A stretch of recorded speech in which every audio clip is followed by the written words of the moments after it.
So Luke, we sit here ahead of travelling to Hayes Lane on Tuesday evening to take on Bromley.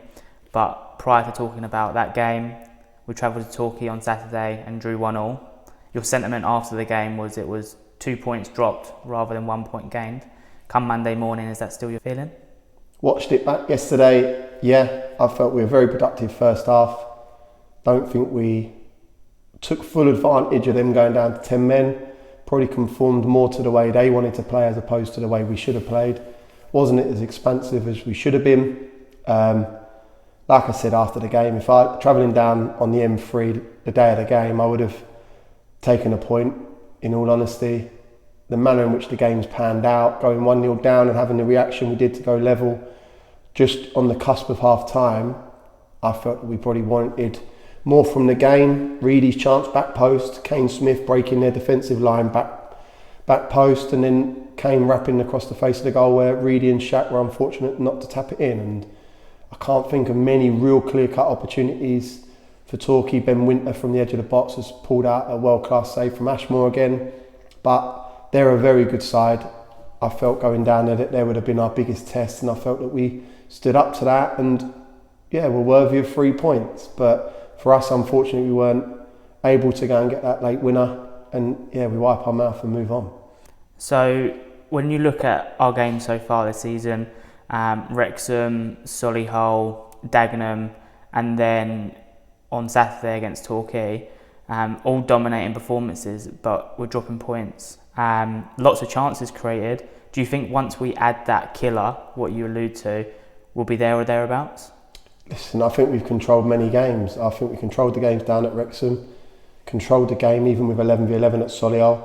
I felt we started superbly against Dagenham and controlled the game. And on Saturday, I felt that they've probably played the toughest test they've had all season. They scored 14 goals prior to us turning up there on Saturday.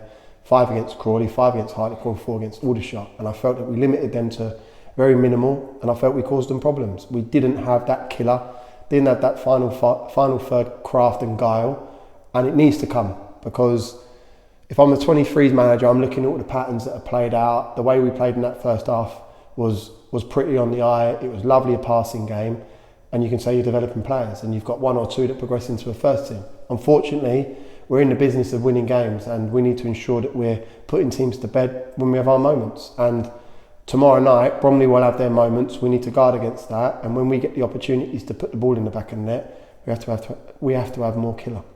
So focus now turns to Neil Smith's Bromley on Tuesday evening.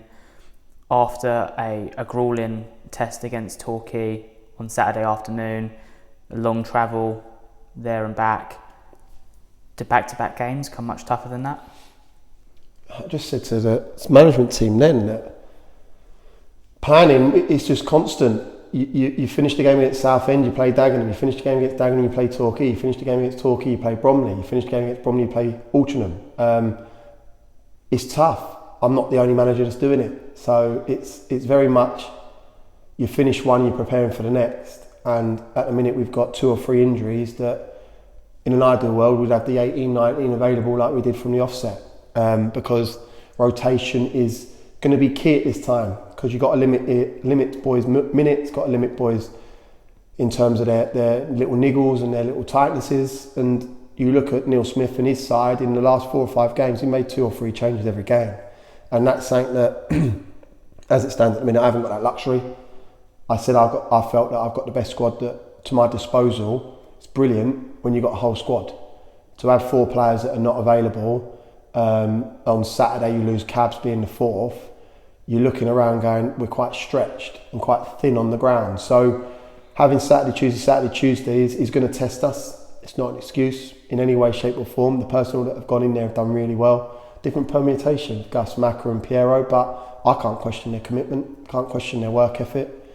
It's tough going from Torquay to Bromley, but I can imagine if I was to speak to Dave Challoner, Darren McMahon, Ben Strevens, they'd have their little cusp of games that would go, well, we go there from north or there from south, and we then have to go across there back to a northern club. So yeah, everyone has their demons they've got to deal with, and we just got to take it on the chin. Be a tough game tomorrow. They play 4 strikers against Barnet on Saturday with Rico Hackett, Fairchild, Williamson and Cheek and Alabi, and then you look at that and they've got 2 offensive fullbacks in Kizzy and Bush. they're going to stick it on teams. They're effective on set plays, really effective on set plays. Scored a goal against Barnet from Joe Kizzy in a corner. He's got them playing a way that is very enjoyable to the eye. I've watched him against Yeovil, I watched him against Eastleigh, and I watched him against Barnet. And I'll look at the Eastleigh game heavily because that's the personnel, like the shape they utilised being Eastleigh is saying that we utilised. So I'm looking at how they turned the ball over, how they countered, where was their penetrative passes. So for me, that's what we've got to do. We've got to work on what we can do, what we can control, and go there with the mindset of going away with 3 points. So you alluded to some of the quality in Bromley's side just then. When you come into these sort of head-to-head games where a side with the quality of Bromley are likely to be in and around it at the end of the season, how important is it that you pick up results in those games if you or Boreham Wood are going to be in and around it at the end of the season? Yeah, listen, you pick your own little league. The problem is I don't think we've had that luxury to do that yet. I think we just need a win because we're sitting 13th. We've got 8 points from 7 games. It's not the start we wanted. To be where we want to be at this football club, what the dressing room, I believe, can achieve, the points return hasn't been good. Can you say that the performances have been good? I honestly believe the performances have been good. Unfortunately, I say it and I say it again, I'm based on getting 3 points. And yes, I believe Bromley will be up there come the end of the season. You need to get your little mini league going. I spoke to a manager early on in the season, just prior to a game, and he said, tonight isn't a game where we feel we should get 3 points. We have our own little mini league. And that was Ian Culverhouse, not talking out of turn. He says he feels the Weymouths, the Willstones, the Kings Lynn's of this world need to win their own league. So you flipped it and said about us and Bromley potentially being at the top end of the table. Of course, 3 points is massive. I think 3 points across the board is huge. A lot of our mindset in recent years against the top 6, 7 sides have been very productive. Against the lower sides hasn't been as good. So a consistency across the board would be very much welcomed. Tomorrow evening, yeah, they're going to be good. I believe they're going to be in and around it. We need to make sure we go in there and get a positive performance and stick the ball in the back of the net, because I think we will get chances. I know they will have chances because of the way in which they play and the manner they play and the personnel they play. We need to guard against that. We need to be resilient. We need to be better on set pieces.